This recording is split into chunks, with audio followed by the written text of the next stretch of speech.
What did he say? He said something like, I'm leading you to believe I'm not a psychopath because I'm a psychopath. That's why I say I'm a psychopath.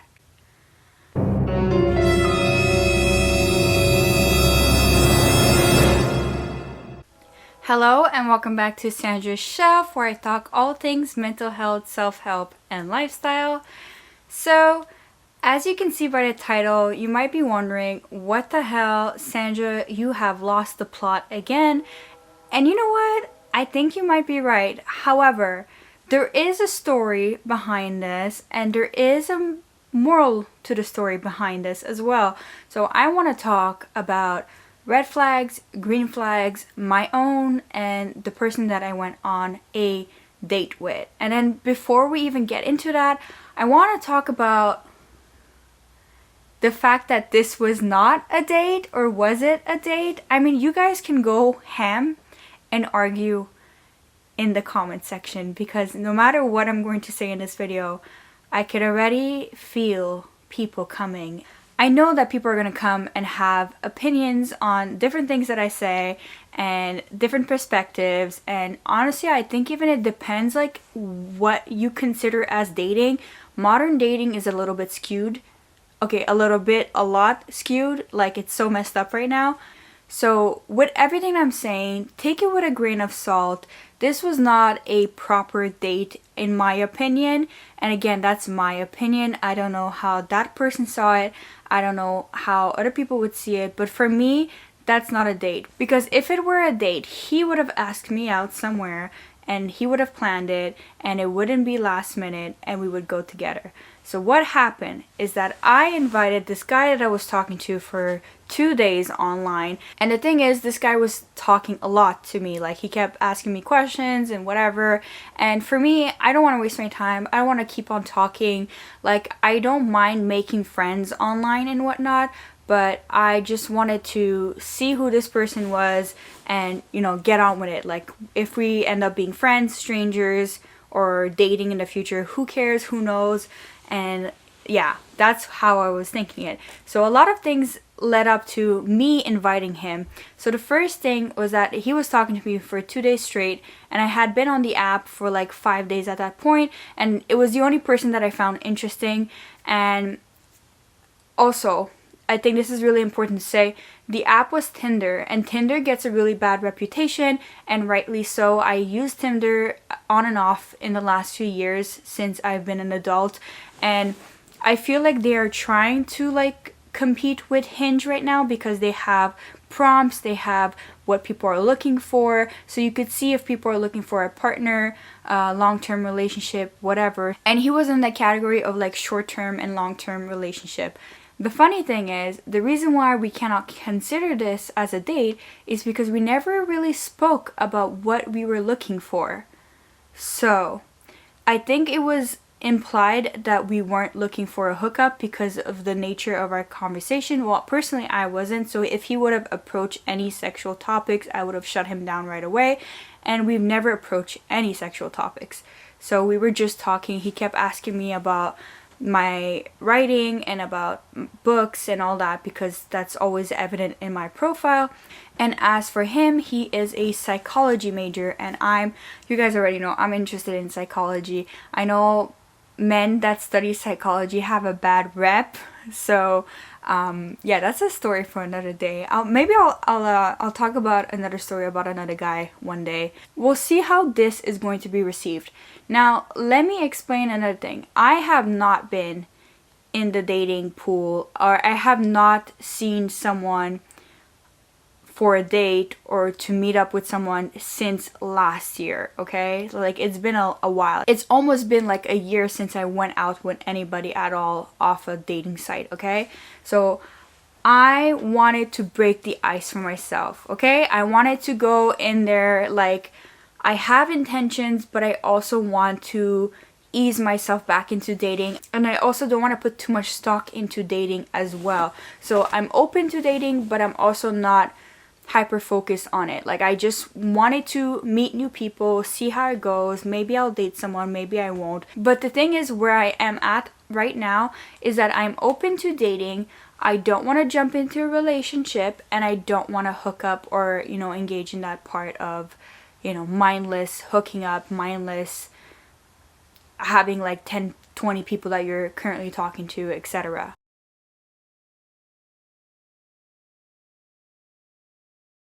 I hope you guys are ready because I have a feeling that this is going to be a long video again. So why wasn't it a date? Let me explain. We were talking for 2 days, and then all of a sudden my sister and her friend, which is our neighbor, wants to go out to Wonderland because he's never been. Wonderland is one of our biggest attraction parks here in Canada, especially in Ontario region. So it's where you basically, go on roller coaster rides, play games, just walk around, eat, have fun. There's people from all kinds of background. There are older people, there are younger people, lots of kids, lots of families, lots of people that are in a relationship, etc., etc. It's just something that you do when you live here. You have to do it once. It doesn't matter how old you are. The guy that I was talking to is an immigrant as well from Turkey, so he has never been to Wonderland and he's always wanted to go, because I texted him. I said, hey, my sister's friend has never been to Wonderland because he too is an immigrant and he came here 4 or 5 years ago. This guy also came here 4 or 5 years ago. So my brain just made that connection to like, why not invite him too? So it will be fun and we can have like an equal group, whatever, right? My sister's friend is actually a friend and he's like our friend now, you know what I mean? So it wasn't a date, but it was just like a nice icebreaker. And if we liked each other, we could have gone on a date. We could have actually planned a nice date. But I just figured, why not? I don't want to keep on talking and texting every single day like this. Like, I don't have time to text like that all the time. Honestly, like, this guy is just, it seems like he has a lot to say. So, and that we had a lot of similarities. So I was like, why not? And to my surprise, I messaged him around 11:30, 12, midday, literally right after. He's like, yeah, I'm down, I'll come. And I'm like, okay, great, you can buy tickets online, whatever, we'll meet there. I gave him an estimate time, like 2 o'clock, and he was like, oh, I'm not too sure if I'm going to make it at 2, because obviously it was last minute. And I said, yeah, that's no problem, we might even make it at 2:30, okay? Keep this in mind because it's going to be important with the red flags, green flags section, okay? And like I said, I'm going to be going through my own red flags and green flags and his red flags and green flags, and then we're gonna come to a consensus on my end, and then you guys can do your own judgment and consensus. Maybe this is gonna be a warning sign, maybe this video is gonna inspire you to go on dates, maybe this video is gonna inspire you to be more careful, maybe this video is gonna show you what is a date and what is not a date, or what is appropriate and what is not appropriate. It's all up to interpretation, although I do think some red flags are very commonly and universally acknowledged as red flags, and I do think some red flags can be like amber flags, and same goes with green flags. So it all depends in general about the person, about the connection, about how things unravel, right? Nothing is like set in stone, and it's really hard to judge. So that's why we are looking at this with a lens of like an anecdotal lens of something that actually happened, and then we can talk about it. So again, for me, it was like a pre-date, okay? Because I would never invite a man out, technically, because that's just not who I am. I like that the man invites me. That's just me. That's how a lot of women think like. I mean, we're in a modern society. People have their own interpretations. People have their own wishes and desires and expectations, and yeah. But the fact that I gave that option and he was down right away led me to believe that we are connecting, or at least he wanted to experience that, and there was no harm into it, basically. And there was also no harm into it because there were people there, okay? So I was like safe. I was good. We're in a crowded area. I have my older sister who's very protective and her older friend as well, so I was good, okay? So this guy was the one putting himself in the lion's den, technically, okay? Okay. So let's start off. Maybe this is a red flag for me because, first of all, I invited this person 2 hours before the set time, and because I literally made a date like a group outing. So that could be a red flag for sure in his head. he could have either seen it as, oh, this is very ballsy, or this is very, you know, kind because I've never been to Wonderland, she's inviting me. Or it could be like, oh, like she's not into me, or she just sees me as a friend, or I don't know what it is, okay? If you're a man watching this, let me know what you think. If you're a woman watching this, also let me know what you think. Whoever is watching, you know, have a field day, be respectful, have a field day. We can all chat and talk. And like I said, it's very hard to just define one thing. So we have to put everything in context. And again, you guys are also only seeing my point of view. I can't be in this man's head. Like, I don't know what this man's thinking. Another thing that I find very important to mention is that I'm recently 26 and we share the same birthday month or the same birthday sign. So he's recently 23, okay? So we have 3 years apart, and so we have 3 years apart, and the thing that makes me laugh a lot is that I never date younger. I always date my age or older.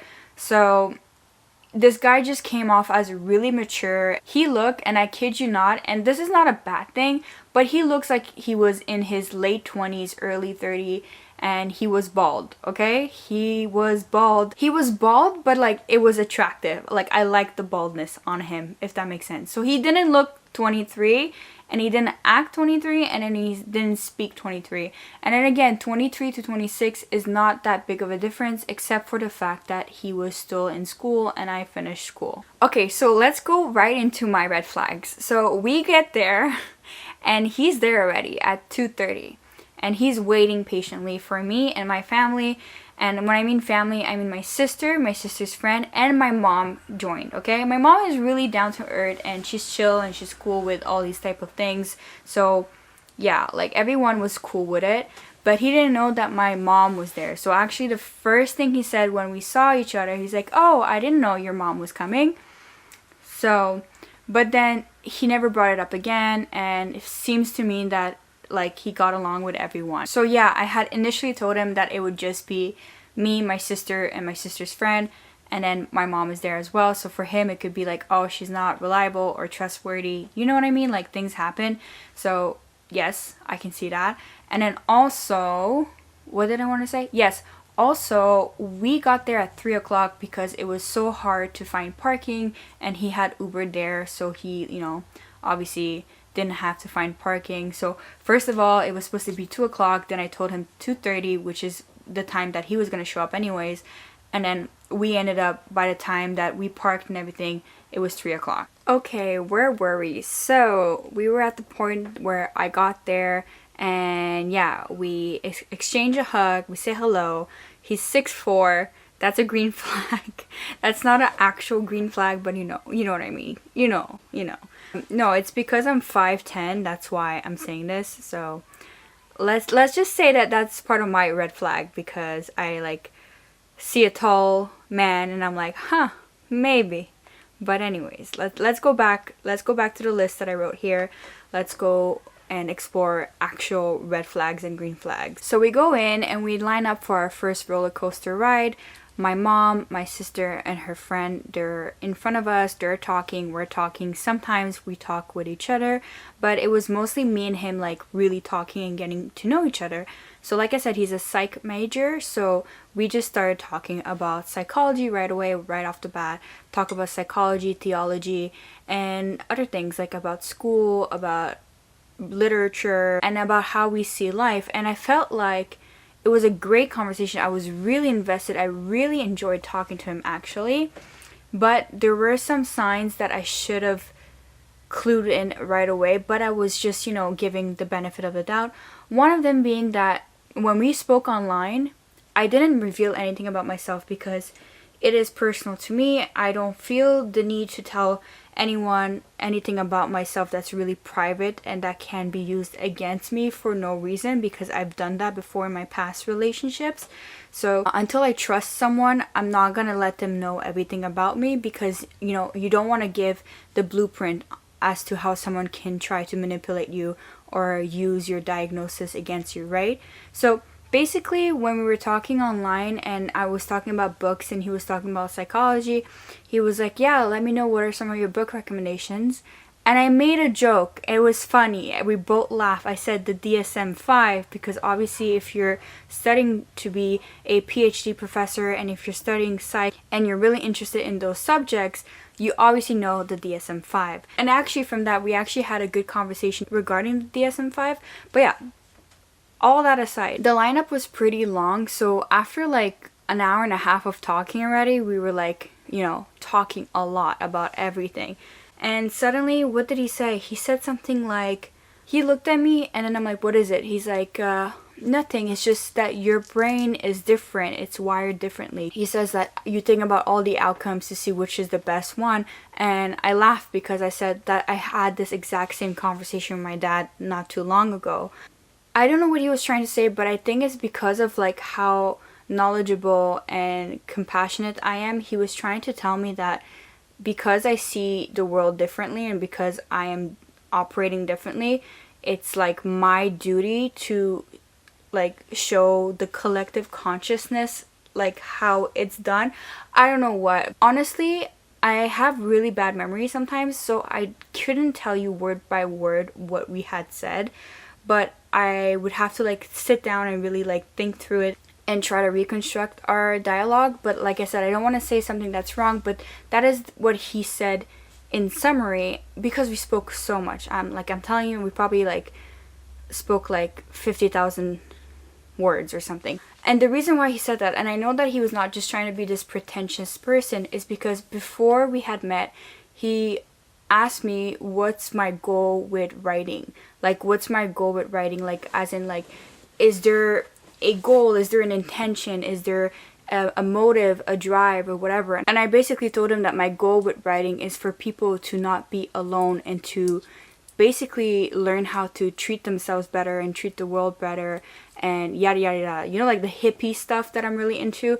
That's kind of like what my writing pulls down from. My writing is all about understanding, overcoming, going through trauma, and recognizing your power, recognizing that there are alternatives and that we all have that ability to connect and help ourselves, right? So somehow, even in my fiction, that kind of transpires. And also my love for art, my love for fiction, my love for writing, my love for books, that's what I want to spread in my lifetime. So yeah, I guess in that sense he was like working off on that, and I didn't feel like I was being praised or like just giving like a compliment to like, get me to open up to him or anything like that, because like literally, I kid you not, like 2 minutes later he says that he sees a lot of mental disorder in me. And I was like, excuse you? No, I didn't say that, but I was like, I said something along the line, do you see disorder or do you see something that is different, something that could be neurodivergent, right? And he didn't really say anything after that. And we still talk like normal, like nothing grave happened. Like he was just being open and honest and I was being open and honest back. And then he said, well, didn't you say you have borderline personality disorder? Now this was really strange because I had never said that, never told him that. The only thing I talked about was about the DSM-5, and I said that as a joke because he asked me a book recommendation. And I said, no, I never said that. I don't have, I didn't say I don't have it, but I said, no, I never said that. I never said that I had that. And he was like taken aback. He was like, oh, okay. So I think I trapped him into either him projecting that he thinks that I have that, or maybe he has that. So he thought that because of that, he could recognize that in me. And I found that really fascinating, but I was almost laughing to myself because I was like, maybe this guy is good. Maybe he really knows his shit. Or maybe, he's trying to like gaslight me into like confiding in him or confessing that I have BPD.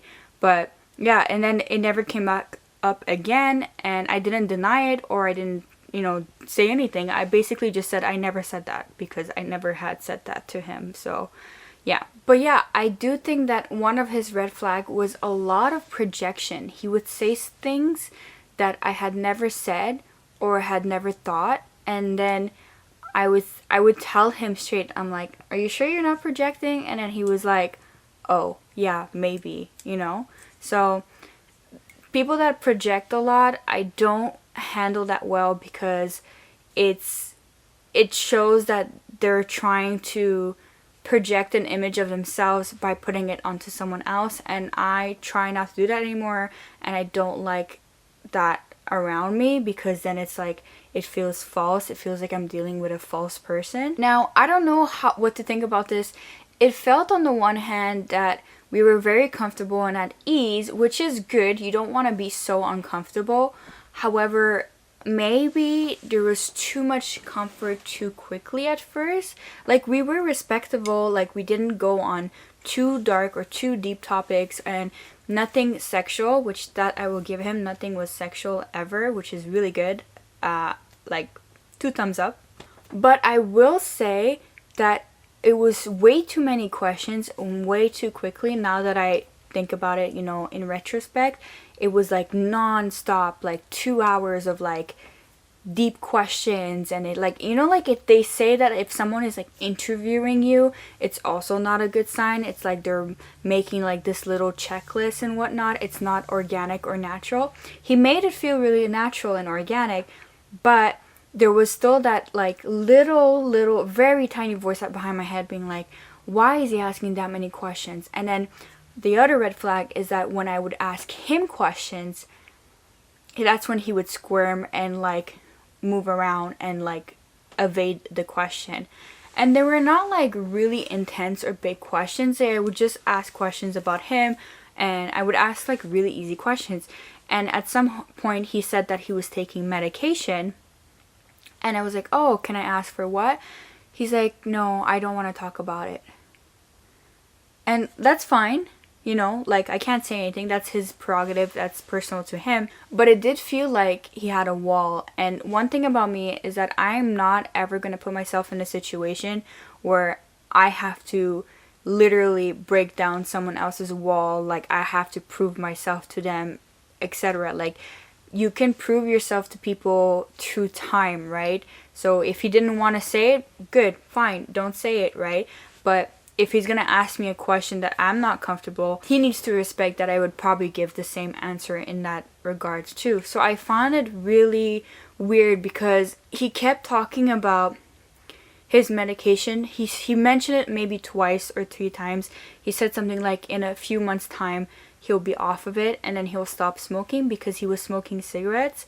He said that he started smoking cigarettes because of his medication, and he said because the cigarette helps with his dopamine levels, you know. And I was like, okay, I have no idea what's going on.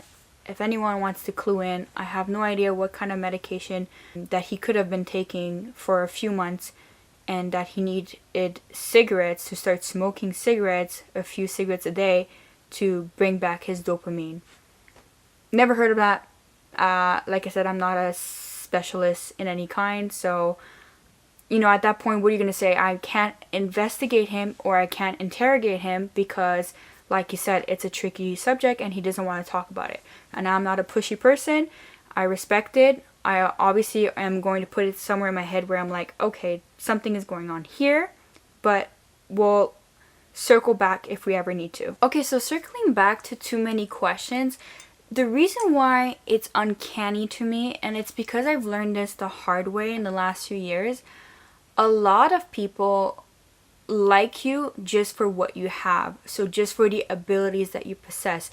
They don't like you as a person. They like you for your intellect. They like you for how far you've come academically, what are your goals, what you've pursued, what you've had published, etc. So that's one thing that I could see was something that he was weighing in from the start, where he even said it like when we matched that he liked the fact that I like reading, you know, like he liked the fact that I was a reader, and that I had a master's degree. So I think moving forward, I'm going to be very careful with that, because I almost feel like I'd rather someone thinks that I'm stupid than think that I'm brilliant, because it's not fair. You can only disappoint if someone thinks you're brilliant, and if someone thinks you're not brilliant, you could only exceed their expectations. And yeah, I've had this before. My ex before, seems like the main attraction for him to me was the fact that I had a master's in French. And it just feels so vain and superficial. I personally don't trust people that are just looking for status, okay? If really what you think is the most brilliant thing about me is the fact that I completed higher education, I don't know. To me, it's just very vain. It's very reductive. It's very simplistic. You know what I mean? Because a lot of people have not gone to school and they're interesting, very intelligent and brilliant people. Doesn't mean that I've gone to school that I'm a good person, right? How would you know? So I don't know. For me, yes, obviously when I'm dating a partner, it's nice to know if they've attended higher education, if it's nice to know that they have goals and whatever. But to judge a person solely and to investigate and interrogate them solely on how smart they are or how aware they are is a bit weird, and it's not good to contribute to a date. So again, we're always debating, was this a date? I don't think so. So now I spoke a lot about his red flags. Let's go through some of his green flags. I'm going to look down on my phone because it's simpler. I wrote some key points here. I wrote here, he doesn't try too hard to be like or to be charming, which I appreciate because a lot of people that have identity disorders or people that are, you know, low on self-confidence, they try to be like a lot and they try to like make this false persona where people are gonna love them, and then you feel isolated whenever they, you know, take off their mask and stuff. So he was very level-headed. He answered people politely. You know, he was communicative, but he wasn't like going over himself to be a different person. It seemed to me that he was just very grounded in that sense, and I appreciate that. I like people that are real, and that means that if you're real doesn't mean that you have to be overly rude or overly nice. You just are yourself. You don't have to play someone else, if you guys know what I'm talking about. Now, in that sense, I'm gonna make a quick note. My mom, my sister, and her friend, they're very extroverted, but the extroverted where they like talk and talk and talk and like get you to like, you know, be hyped and stuff. So he was more like reserved extroverted. And yeah, so this is gonna come back into play at the end, okay? So in general, he seemed like he was a pretty nice and down-to-earth person, and I still hold that belief. Another green flag that I personally appreciated, it has nothing to do with dating green flag, but is the fact that he spoke a lot about energy, and it seemed like we could have had a good open conversations about energy and like how we all transpire certain kind of energy, how some people are takers, some people are givers, some people need to learn how to take more and other people need to learn how to give more. So at some point we're waiting in a line, and that this is back to the first 2 hours, and I said like, do you believe in energy transfer like with touch? Because I've done that before where I could feel touch and energy radiating and whatnot, and he said yes. So I said, can I touch your shoulder? He's like, sure. So I touched his shoulder and it felt like something was resisting, and then after a while I took off my hand and he was like, yeah, you see, like I was resisting it and I tried not to. I am very much of a giver, so I'm very selfish, like I can't take whatever. So in that sense, maybe we both sensed that we were both like that, and that's why we wouldn't match. But yeah, I don't know. It was really weird because after that, and after I got on the ride, I had a splitting migraine for the rest of the day. I could only do another ride after that, and I was done. And I love roller coasters. Every time I've ever been to an amusement park, I've done all the roller coasters. Like I was a roller coaster junkie. I'm not reading too much into it because I know in the last few years I've been getting much more dizzier. I have a little bit of a vitamin D deficiency and a little bit of an iron deficiency, but I think I fixed that. So I'm not like putting so much stock into that to believe that he took my energy or something like that, right? But I did like the open conversation we could have. Like it showed me that this guy, although he's very, you know, he's also open-minded. Along the similar vein of his character and how he seemed to be, I said that he's patient and calm. He has no apparent display of anger issues or angry. I haven't seen him angry the entire day. And he also doesn't seem like the love bombing type because he didn't say any of those love bombing thing like, oh, like I could see us together, or I could see this, and and you're so pretty, and you're so smart, and you're so this. Like, if he gave me a compliment, it was just genuine and it was very respectful. It was not love bombing ish. Okay, I've been there. I've seen love bombers. They're a lot. Like, when you've gone through that, it's very easy to spot a love bomber. So And then similarly, he didn't cross any personal boundaries as well. Now, emotional boundaries, I'm not too sure with the questions that he was asking. I would say no, because we were still very much two strangers meeting and talking. I don't feel like I've bared my soul to him in any way, because I have kept my guard, and I still keep my guard. But yeah, no love bombing, no crossing of personal space, and he was more or less always smiling, very respectful, like I said. And he also seemed like he had a lot of emotional intelligence. Let me tell you, I've dated in the last few years people from all ages between 20 to 30s, and like, emotional intelligence doesn't come easy to most people, and you could already see where people are like super triggered, have no idea of how to communicate. And in this case, it wasn't the case for this guy. Everyone else also said like, he doesn't sound like he's 23, he sounds like he's 33. I don't know how to take that, because sometimes when people age too quickly in that regards, it can be a bad sign, and it can be a sign that this person cannot, just be themselves, or cannot just enjoy life. And this is going to come back later as well. Another green flag is that he was hardly ever on his phone. He was almost never on his phone, to be honest.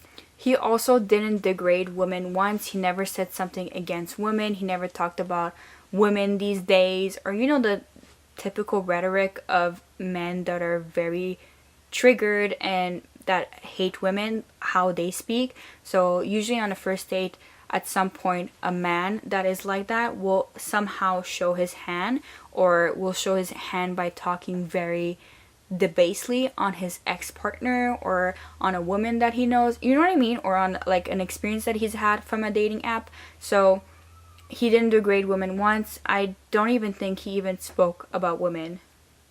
So don't know what to think about that either. He didn't have any of those typical red flags, so he didn't love bomb me, he didn't talk about an ex, and he didn't get sexual or, cross boundaries in my space. I'm not too sure if I mentioned it at the beginning, but when we first met, I had complimented his attire. So he was dressed really nicely, so with pants, like actual pants, fitted pants, and like a crew neck, like a green crew neck. So he looked like he was not going to an attraction part, but I like that because I also had a crew neck. And it's funny because my sister pointed it out. She was like, you guys are matching, as in like we both have the same sense of like style, even when we're at an amusement park. So yeah, and then I told him like, I really like your outfit, it looks really nice, it looks really proper.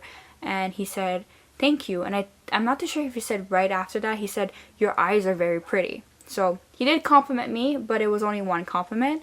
So I don't know what to take of that, but it was nice, it was kind. Another thing that I like is that he sustained eye contact a lot, and I have troubles with sustaining eye contact. I will try my best, but at some point if I'm thinking or I'm talking, I will look around, look away, and I like that he didn't point it out. I don't know what he thinks, because that's just me. That's because I have ADHD and I'm autistic, and yeah, I just feel sometimes like more comfortable speaking and not making eye contact. Fun fact, filming these videos sometimes is really hard because I have to look at the viewfinder, I have to look at the camera, and oftentimes I am just so tempted to look at other places and look off the screen.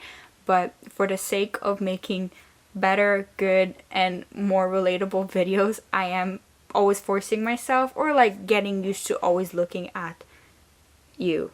Right at you. I'm looking at you. Got my eyes on you.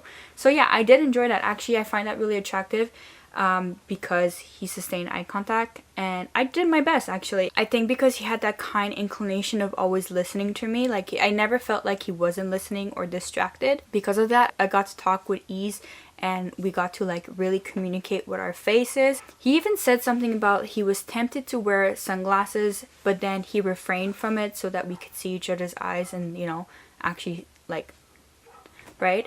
So I don't know what to make of that. You guys let me know. I had sunglasses, but I never wear sunglasses because I don't like how they look. Like, I don't like looking inside of sunglasses, so most of the times I actually never had my sunglasses on, let's be honest. And yeah, so we had a lot of sustained eye contact. I will say, after the first 4 hours, we started being more friendly and playful, or like we started teasing each other more, because I guess, you know, when you get to learn how a person reacts a bit more, you get more comfortable. At some point we were just like giving each other side eyes as a joke, or rolling our eyes to each other playfully, like not disrespectfully. And then at some point he started winking a lot. Like, I think he gave me a total of like 5 to 6 winks throughout the day after that. So is that flirty? You guys let me know, because for a non-date you shouldn't be winking. Anyways, who cares? I did. I'm joking. Okay. It's okay, when we're gonna come to the climax, you guys are gonna be so sad because it's coming. Okay, and then, so like I said, after the second ride that we didn't do any more rides because he and his dopamine stuff, he didn't want to.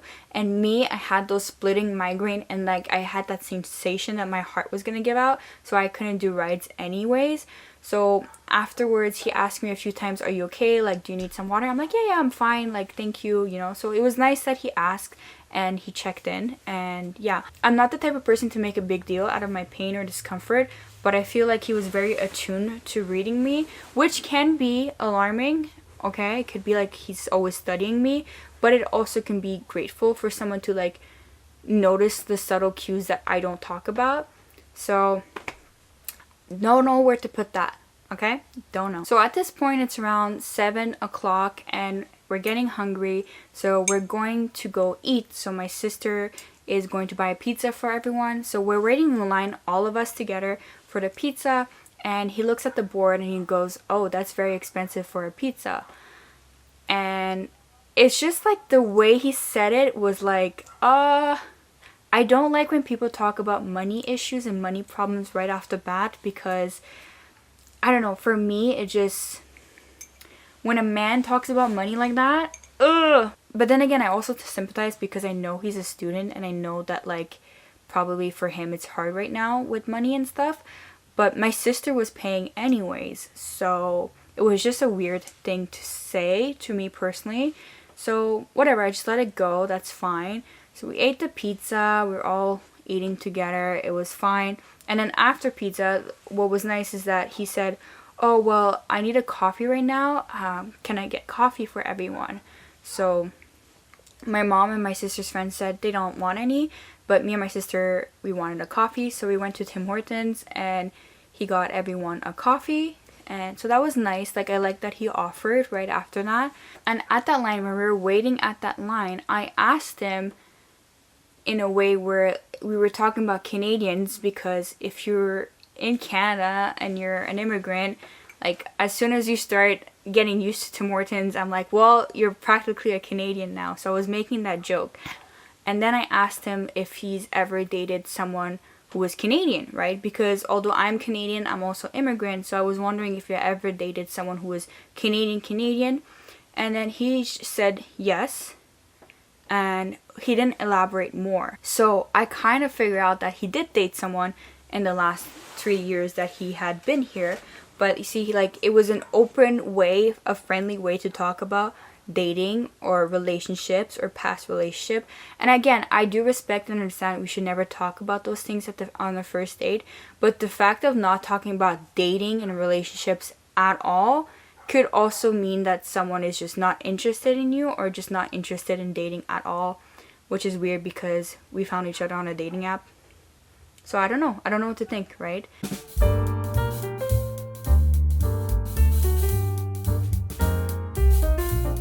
So I will say, for all that he was very guarded and protective and didn't really answer that many questions, even when I tried, or when I tried to ask him, and yourself and you, he did at some point confess that his parents are divorced, but he didn't, explain further. So I don't know the situation.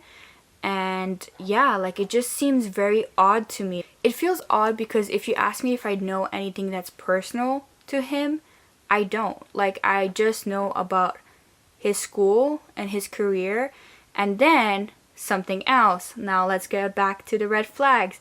The one thing that he kept talking about throughout the middle of the day towards the end, so the last 4 hours of the day, was children and time. Children and time. That's what he kept talking about. First of all, he kept talking about he doesn't have enough time. Time is running out. He's gonna die at 50, and time. And I told him, listen, I relate so much to that because I've always been stressed with time, and I've always felt like I'm wasting time and time is running past me. But then I realized, like, I can't just always think like that because it's going to be that way and it's going to happen that way. And it's just, stress like literally makes you waste time, and stress literally takes off time off your life, right? But yeah, basically, like, he was talking like he was, I swear, I kid you not, like he was 45 and like, you know? And then he kept talking about how he wanted children and that he was ready for children and all the children are so cute and the children and children and children and children. Listen, I get baby fever, I get talking about children, but it was like really like wow. And the other thing that really unsettled me is that the reason why he wanted children is to like pass on wisdom. And for me, I'm very critical when it comes to children and people wanting to have children. And it's something I spoke about briefly to him, where I said, like, I'm very critical of parents. I'm very critical of people having children that are immature themselves. I'm very, you know, like, that's one thing that I'm very critical with.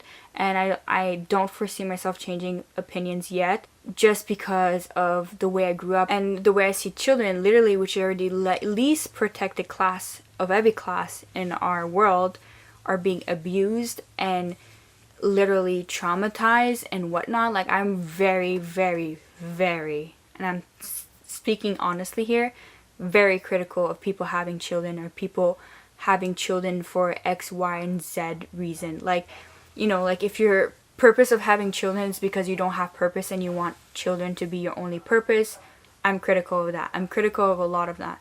So it just took me off guard how he kept talking about children, and I was like, I had to almost like tell him, like, hey, listen, like, you're just finishing your undergrad and then you want to do a PhD. Like, chill out a little bit. I don't know. Take a breather. I don't know. It was really weird to me. It was very unsettling, if anything. Just a bit. So the red flags are about to get redder as we go along now. So buckle up, buttercup, and let's go. Okay, wait a minute. Before we go into his red flag, I have a red flag of my own.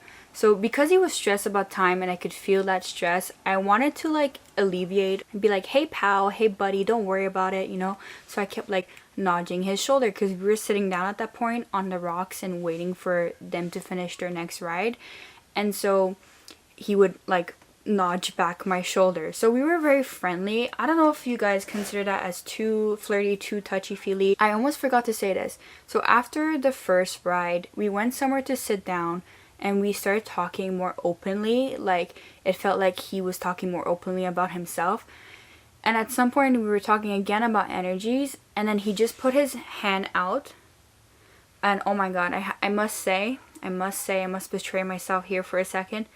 He had a very beautiful hand. I really love hands and men that have like really nice, attractive, big hands. Anyways, so he put his hand out and I was very confused. And then I just realized that he wanted me to put my hand on top for energy's sake. So I put my hand on top. He didn't say anything. It was awkward a little bit. It wasn't awkward, but also because I was reading too much into it. So like, just imagine two people, they're sitting and their hands are just like this at their sides like that for like a good 2 minutes. And I was like, at some point I was like, okay, I'm just gonna remove my hand. So like, also like the tension that I had in me, maybe not in him, but in me, I just really wanted to do like, but I didn't. So yeah, now going back. A few hours later, he initiated that touch. So like, to me, it's like we're friendly, you know? Like, I act like that with my friends too. Like, I just nudge them so they can get out of their head and feel better, right? That's just how I am. and it's almost like an unconscious thing that I do.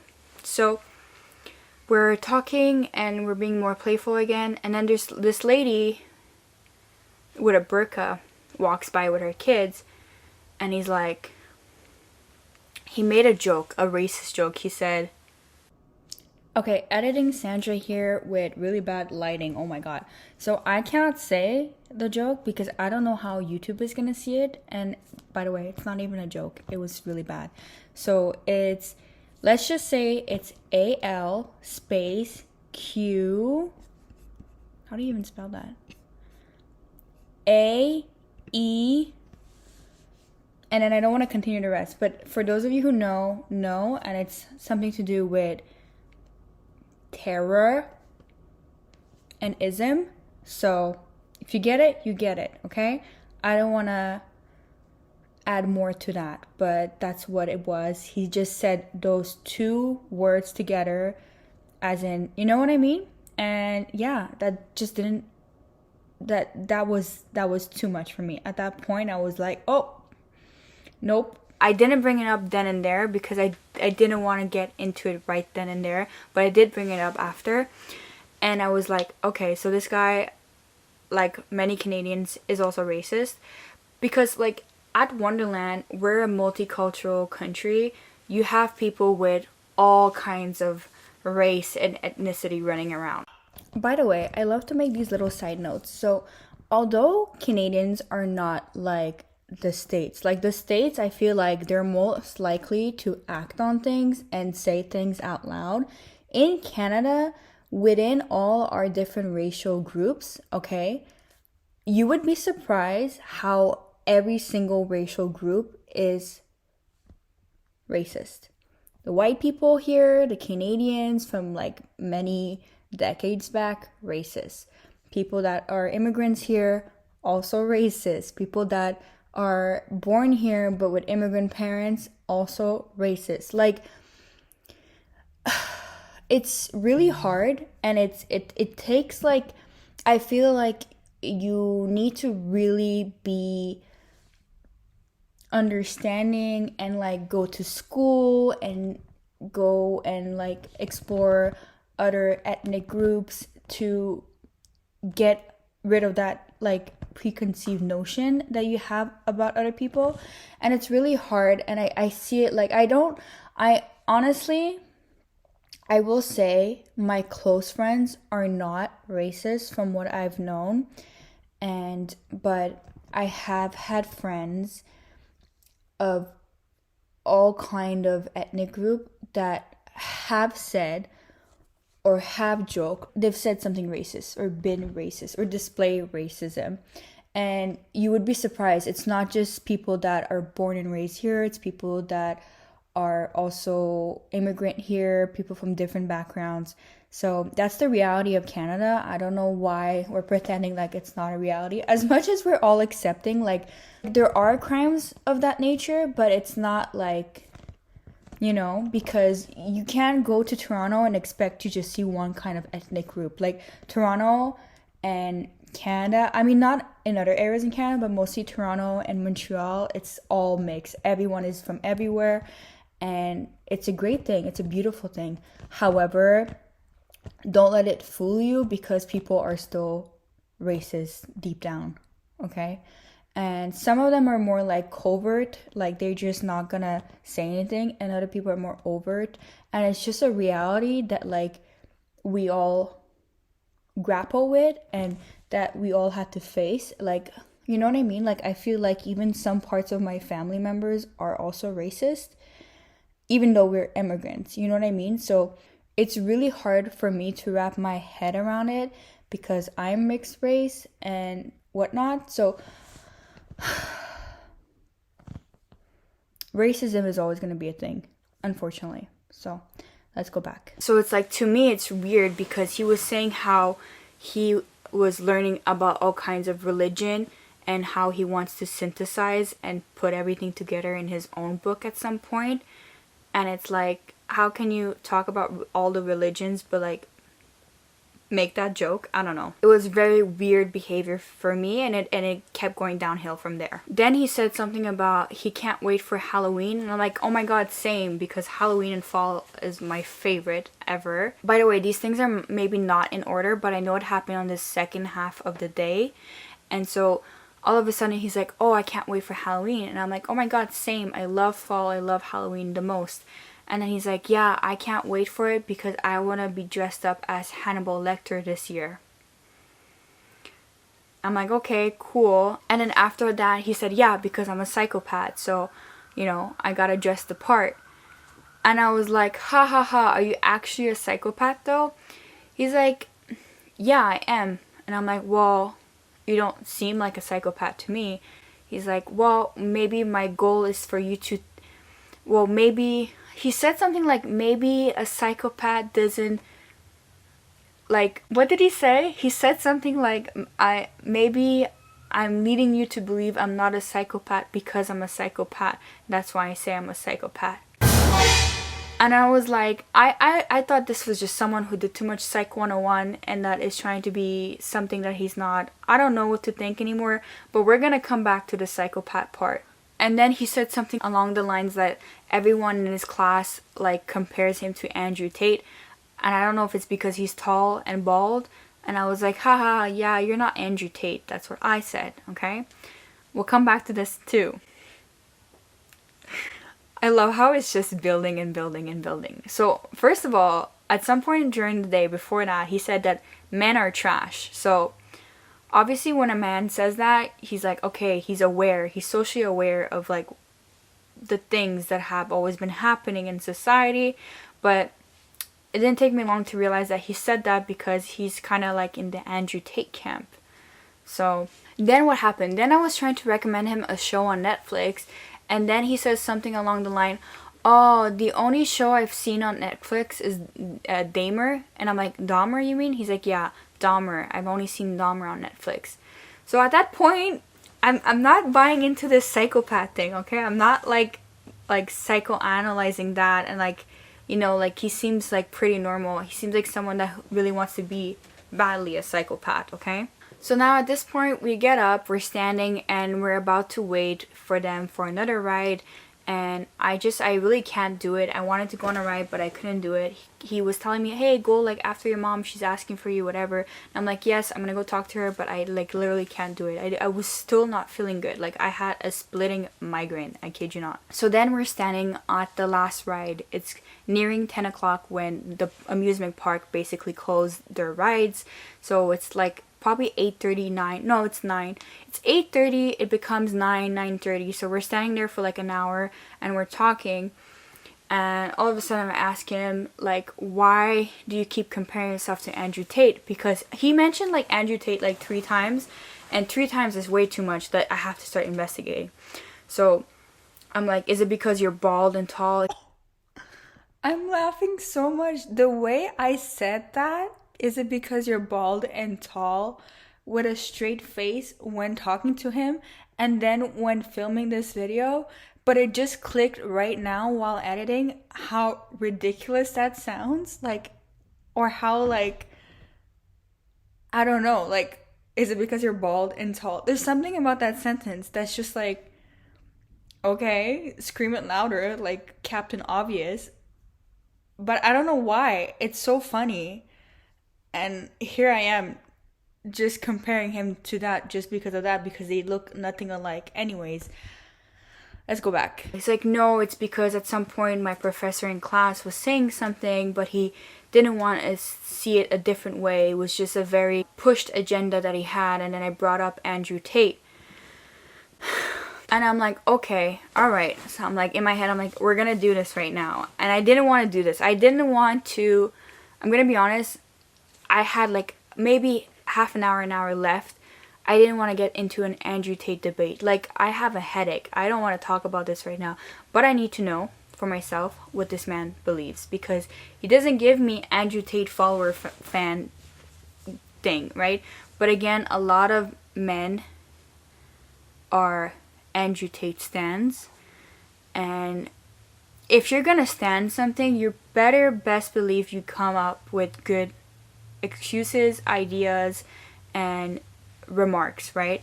So he said something about he thinks that Andrew Tate makes a lot of good points about society and evolution and all that thing.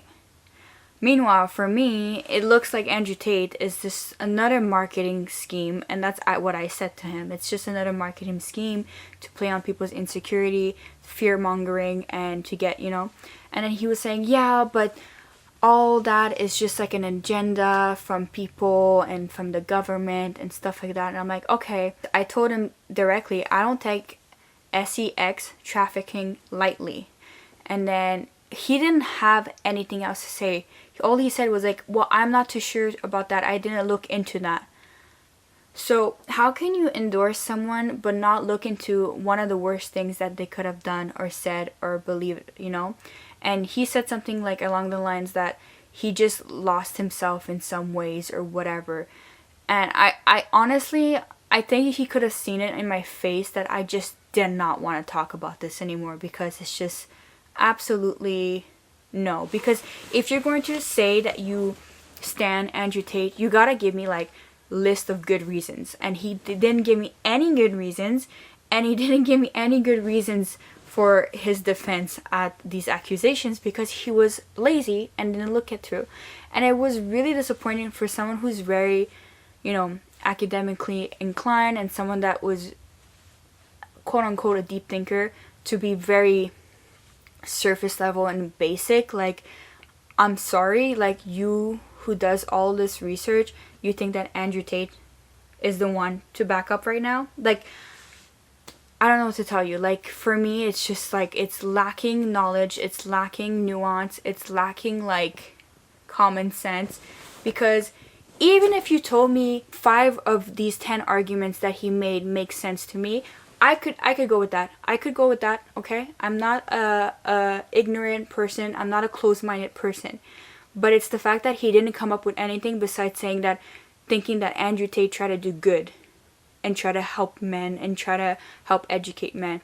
I don't know if it's because he comes from an immigrant household and with traditional values or something. Anyways, for me, it didn't make sense. It was lacking research, it was lacking nuance, and it was lacking any kind of argument. Like, he was just going into it with nothing to say. And then I asked him if he was racist and homophobic because of the comments he had made, and he said yes. So, you know what? I'm not gonna argue. I'm not gonna get into those debates, because if you say yes, then okay. But if you really say yes and you believe it, then there's nothing I can say about it. Like, that's not how I operate. So I think at that point, it was just like downhill. Like, I think like I just didn't want to talk anymore. Like, I was like, you're a cool dude, you're nice, and you seem level-headed, but if it comes to that and you're gonna use these like weird figures, questionable figures to back up a claim or back up hatred, absolutely not. And the funny thing is, a few times he said, oh, I don't want to get canceled, I don't want to be canceled. And it's like, why are you talking like that? Like, for someone who's so well-educated, well-rounded, why talk about like, I don't want to get canceled? Like, it seemed so lame to me. It was such a turn off. Like, instead of saying I don't want to be canceled, just say I hold different opinions and I need the space to discuss them or talk about them. But instead he was like, I don't want to be canceled. Because I challenged him right away. I was like, at some point, towards the end of the night when we had all that conversation, I said, okay, what made you canceled? And then he said about the Andrew Tate thing. But then he didn't say anything about it. Like, he did not give me any reason. All he said was Andrew Tate was trying to make some kind of difference. And I told him Andrew Tate was a marketing genius. That's all that he was, Like, he was not even getting into it. Like, I was more ready to get into it than he was. And I don't even consume Andrew Tate fan content like people that support him does, and men and women support him, by the way. So, okay, so now I'm just going through the last of the stuff on my list. I'm going to go through the things that I have not mentioned. So, first thing that I haven't mentioned is that I don't remember what it was that he said, but at some point in the mid part of the day, I started realizing that he has a very negative mindset, that he's very negative and very critical. And it's good to be critical, but to be negative and critical to a point of detriment is not good. And especially for someone who wants to go in the field that he wants to go into. I don't know. Like, I have been very negative in my life. I have been very critical in my life. And I still can be both. But apparently, when you first meet someone, you don't want to show how negative you can be. There's this idea that people put their best selves on the first date. So if you already find that something is wrong, something is a red flag, it only gets worse from there. It doesn't get better. So if someone is already negative on a really fun, adventurous, first meeting type of meeting or date, is already seemingly negative when you're being positive and whatnot, or when you're seeing things like the positive way. And let me be honest, if you guys have watched my channel, my life by no means has been an easy breezy, beautiful cover girl life. Like, it's been negative for most of the time, and I'm still holding this mindset of being positive and seeing things differently, even when they're negative, even when I feel negative, even when I feel critical, etc. So I don't know what he had said. I really am digging deeply in my brain, but at some point I had a visceral reaction where I was like, this person is pretty negative. Like, he looks like he's not, but deep down he's very negative. He very much seemed to me that this is someone that could be set in his way and set in his negativity. You see, the big lesson here is that after a few hours of talking and meeting and being around a person, you start to see the cracks. You start to understand, read more into it, and like slowly but surely the real colors start to come out. And I'm pretty sure he must have thought the same thing about me, but you know, like, that's the point of being human, is that you accept what you can tolerate and you basically move on from what you can't tolerate. And the unfortunate thing is that he seemed like a nice person. I'm gonna be honest, I still believe that he seemed like a nice person and very intelligent and very mature. However, there are certainly things that he could work on, and certainly this is not a dating potential for me, right? We could have been friends maybe, because this was not a date and nothing led up to believe that this was a date, considering how it went by. But then again, I would have to know more about him, about his life, about his views, because imagine at some point me having to say that I'm bisexual and this man is a homophobic, racist man. Like, I'm just thinking to myself, what the hell must he think about me? Because for me, I'm not biphobic, I'm not racist, and I don't get along really well with people that are like that. Like, surface level, of course, I can get along with anyone, but deep level, or being really good friends with someone or dating someone like that, it's just not gonna work for me, because we're gonna clash many times. And I have tried that before, to date people with different views and opinions of something major as race, class, gender, sexuality, and it just ends up not working out. Okay, if you can't find a middle ground, you're not going to be able to be together or have a close connection together. And then another thing towards the mid of the day that took me by surprise is that he says that he's very extroverted, but he came off as like ambivert, and I'm very introverted, and I can come off as extroverted when I'm around good people or when I'm out. So I asked him how does he go about being extroverted, right, and making friends, because he was talking about it. He says that he goes up to people randomly and he starts talking to them about something, and normally he starts off with a compliment. Now, this is nice, but it can come off as manipulative, because if he's extroverted and he just goes up to people just to like compliment them, just to so he can get them to talk or feel at ease with him, I don't know what to think about that. You know what I mean? Like, I feel like even when you're extroverted, you just have natural conversation, right? Or you talk about something similar or something. But going for the compliment route, the way he said it was like, ooh, this is sounding a bit manipulative, a bit weird, a bit questionable. And I was just asking myself, was that what he was trying to do at the beginning when we first started talking? And it's just something that makes you think, you know what I mean? With the way people say things and how they say them, you start to think more and you start to go back and review what you've known of them so far. Okay, some of the last red flags, I promise. It's so interesting because during the day, I didn't think there were that many red flags. When I got to reevaluate the next day and write this down, I was like, whoa. It's funny how some people can be subtly a red flag without us knowing, or like a red flag to what we want or what we expect from another person, right? Obviously, like some of these are maybe not red flags, or some of these, you know, are just case to case anecdotal. The one thing I didn't like is that he kept calling me cute. I think like 10 times throughout the day he called me cute, or you're cute, or cute, you're cute. Now I did Google it. It says online that cute is just a nicer way to say attractive than sexy, because hot and sexy can be more of a sexual way. So I don't know what to think of it. It almost felt at some point condescending because I was saying something regular and normal and it was not meant for cute, and he said you're cute, and it's like, I don't like that. I don't know what to think. And he said it like 10 times. So do you guys like being called cute? I don't like being called cute. I know for a fact if I called a man cute, he would not like that. So throughout the day, I think we made attempts of like talking about what rides we were gonna do the next time, because we basically didn't do any of the rides. We only did 2 rides, and the big ride, Leviathan in Wonderland, we didn't do that ride. So we were like, oh, we'll do it next time, because we all got season passes for 2 years. So he got a season pass for 2 years as well. So it was like almost like we could go again together, just us two.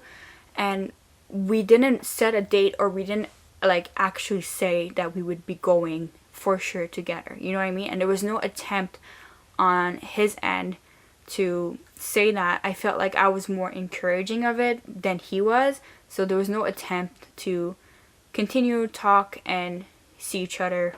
You know what I mean? Now, before we get to the part where we've all been waiting for, was my date a psychopath? Okay, and I'm gonna explain why this idea even came out. Why are we referring to my date as a psychopath? Although he has referred to himself as a psychopath at least 10 times that day. We'll come back to it. First, I want to be honest and open and talk about my red flags, okay? And I think this is very important, so listen up, people, because we're gonna do this. We're gonna do this honestly. So one of my red flag is that maybe I was too flirty or too open, as in like with the arm butting thing, and I don't know, maybe I was too flirty, because he also said okay in a different way, like okay, like he said it like with an accent, and I found that cute, and so I would say it back to him and he would be like stop, and then I was like, but I like it, you know, like. So I don't know, I think that's normal behavior. Like it's not like I was overly flirty, like throwing myself at him or telling him weird stuff or telling him that like you're this and you're that, you know what I mean?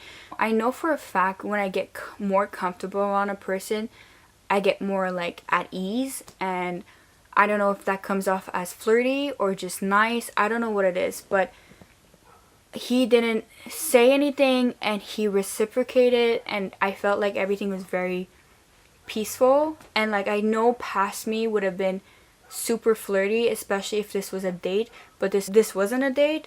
So maybe I came off a little bit too flirty when I got comfortable or used to him. I don't know. I honestly don't know. Like if we could interview him, it would be nice, but we're obviously never gonna do that. So we did both tease each other. Like it was like, you know, teasing. So, but not like sexual teasing, not like over the top. It was just about the things that we said, or the way that, like I said, we were eye rolling to each other, or, you know, giving each other the side eye. Like we kept doing this, and like it was fun. It was funny, you know, like you obviously want to have a good time.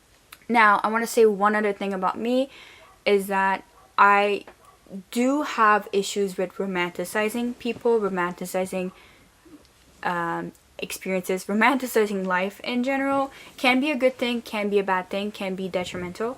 So maybe I did romanticize, like I went into it believing and thinking like this is no big deal, we're just pre-meeting, whatever, and then I realized that I was attracted to him and I liked him and I liked talking to him. So maybe at some point in the first hour or two, I started romanticizing him a little bit, being like, we are human, so we just like start to develop ideas. But as well, I knew that I was doing it, so I was like, okay, reel it back in, be real, pay attention to what he's saying, pay attention to how he acts, pay attention to what he does, but also don't overanalyze, because you want to have fun and you want it to be natural, and this is not a zoo animal, this is a person. So I have problem with romanticizing and overanalyzing and analyzing. And I think that he is the same with analyzing. I'm not too sure about romanticizing. He didn't give me any of that vibe. But again, even though I romanticized in my head, I didn't say anything that would lead to believe him that I'm romanticizing him or putting him high up on the pedestal. And as someone with borderline personality disorder, obviously I don't fit the criteria right now, but I know my past and my past patterns and history. I'm making sure I don't put someone on a pedestal. I don't idealize them, glamorize them. I feel like I did idealize him a little bit at the beginning because I was very shocked at how he was. And although I still think that he has a pretty good character, I know that there are red flags. And another thing is, I cannot wrap my head around racism and homophobia and Andrew Tate stands. Like, that's something I just don't do. It's a hard pass for me.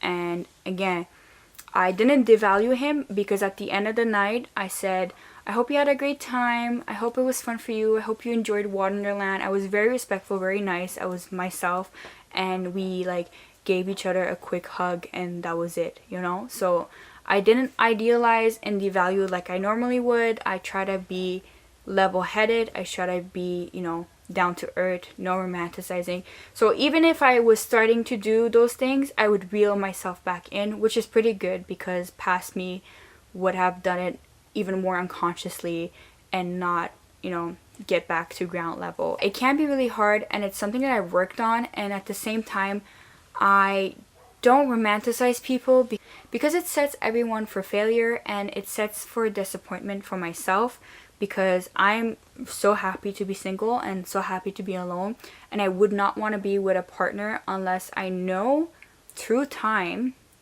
and through meeting and talking and being in action that they are the right person for me, that they don't have those red flags, that they're not just an illusion or a romanticization or an idea that I have of them. If I'm ever to be in a relationship again, it's gonna be a real relationship. I'm gonna be with a real person, not an idea of a person, not a projection of a person, and I'm not gonna be, again, myself. I'm not gonna be a projection or a project or an idea of a person for that person either. You know what I mean? So yeah, I don't know what else to say.